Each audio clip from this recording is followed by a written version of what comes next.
திருவண்ணாமலை மாவட்டம் ஆரணி அருகே ஒரே கிராமத்தில் அடுத்தடுத்து 4 வீடுகளின் பூட்டை உடைத்து 12 சவரன் தங்க நகைகள் 200 கிராம் வெள்ளிப் பொருட்கள் கொள்ளையடிக்கப்பட்டுள்ளன. பூட்டி கிடந்த 4 வீடுகளில் 2 மணி நேரத்தில் அரங்கேறிய பலே திருட்டின் பின்னணி என்ன?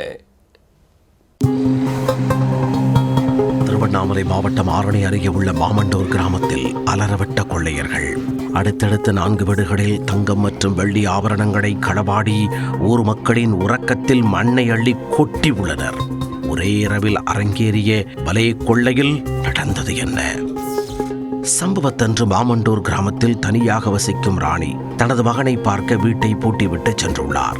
அதை நோட்டமிட்ட மர்ம நபர்கள் நள்ளிரவில் ராணியின் வீட்டின் பூட்டை உடைத்து பீரோவில் இருந்த 2 சவரன் தங்க நகைகள் மற்றும் வெள்ளி பொருட்களை கொள்ளையடித்துள்ளனர்.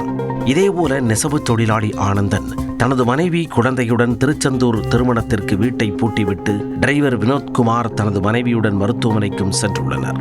அவர்களது வீடுகளிலும் கைவரிசை காட்டிய கொள்ளையர்கள் ஆபரணங்களை கொத்தாக கொள்ளையடித்துவிட்டு தப்பித்துள்ளனர். மறுநாள் விடியற் காலையில் கிராம மக்களுக்கு சம்பவம் தெரியவர சம்பந்தப்பட்ட வீட்டுக்காரர்களுக்கு போன் மூலம் தகவல் கொடுத்து வரவழைத்தனர். 4 வீடுகளில் இருந்தும் 12 சவரன் தங்க நகைகள், 40,000 ரூபாய் ரொக்க பணம், 200 கிராம் வெள்ளி பொருட்கள், குத்துவிளக்கு உள்ளிட்ட பல பொருட்கள் கொள்ளையடிக்கப்பட்டது தெரிய வந்துள்ளது. இதையடுத்து பாதிக்கப்பட்ட நபர்கள் தனித்தனியாக ஆரணி தாலுகா போலீசாரிடம் புகார் மனு அளிக்க போலீசார் வழக்கு பதிந்து விசாரணையை தொடங்கினர்.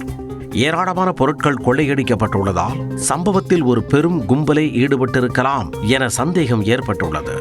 ஊருக்குள் வந்து சென்ற புதுமுகங்கள், வேறு மாவட்ட வாகனங்கள் உள்ளிட்ட பல்வேறு தகவல்களை சேகரித்து கொள்ளை கூட்டத்தை வேட்டையாட போலீசார் களத்தில் இறங்கியுள்ளனர்.